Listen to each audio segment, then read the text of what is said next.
வணக்கம். இரவு நேர பிரதான செய்திகளின் ஊடாக நர்மதா சிறையில் முதலில் தலைப்புச் செய்திகள். நாடு முழுவதும் நாளை முதல் மீண்டும் மருத்துவர்கள் பணி புறக்கணிப்பு. அனர்த்தத்தால் பாதிக்கப்பட்ட மலேக பெருந்தோட்ட மக்களுக்கான வீடமைப்பு திட்டம் தொடர்பில் மாறுபட்ட கருத்து. ட்ரம்ப் மிரட்டல் கனடா பிரதமரின் பதிலடி. இனி விரிவான செய்திகள். நாடு முழுவதும் உள்ள அனைத்து அரச மருத்துவமனைகளிலும் நாளை முதல் மீண்டும் பணி புறக்கணிப்பு போராட்டத்தை ஆரம்பிக்க உள்ளதாக அரசு மருத்துவ அதிகாரிகள் சங்கம் அறிவித்துள்ளது.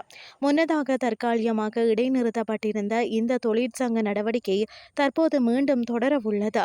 இந்த பணி புறக்கணிப்பில் ஒரு பகுதியாக மருத்துவமனைக்கு வரும் நோயாளர்களுக்கு மருந்துகளை வெளியில் உள்ள மருந்தகங்களில் வாங்குமாறு பரிந்துரைத்தல், தேவையான மருத்துவ பரிசோதனைகளை வெளியில் உள்ள தனியார் ஆய்வகங்களில் மேற்கொள்ளுமாறு நோயாளிகளுக்கு அறிவுறுத்தல் போன்ற செயல்பாடுகளில் இருந்து விலகுவதற்கு மருத்துவர்கள் தீர்மானித்துள்ளனர்.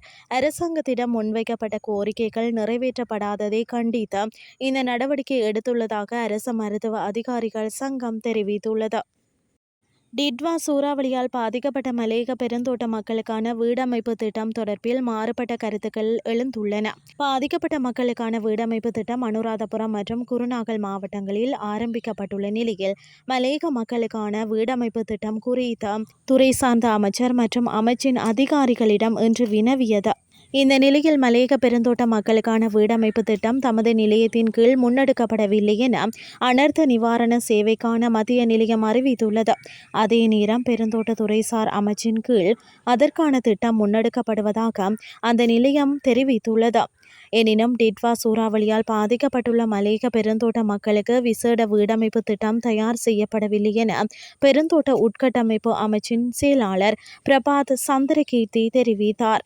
எவ்வாறாயினும் மலேக மக்களுக்காக ஆரம்பிக்கப்பட்டுள்ள இந்திய வீடமைப்பு திட்டத்தினூடாகவே அவர்களுக்கான வீடுகள் கையளிக்கப்படும் என அவர் தெரிவித்தார்.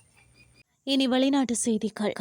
சீனாவுடன் வர்த்தக உறவு வைத்துக் கொண்டால் கனடாவுக்கு 100% வரி விதிப்பேன் என்று அமெரிக்க ஜனாதிபதி ட்ரம்ப் எச்சரிக்கை விடுத்தார். இந்த நிலையில் ட்ரம்பின் மிரட்டலுக்கு பதிலடியாக காணொலி ஒன்றை கனடா பிரதமர் மார்க் கார்னி வெளியிட்டார்.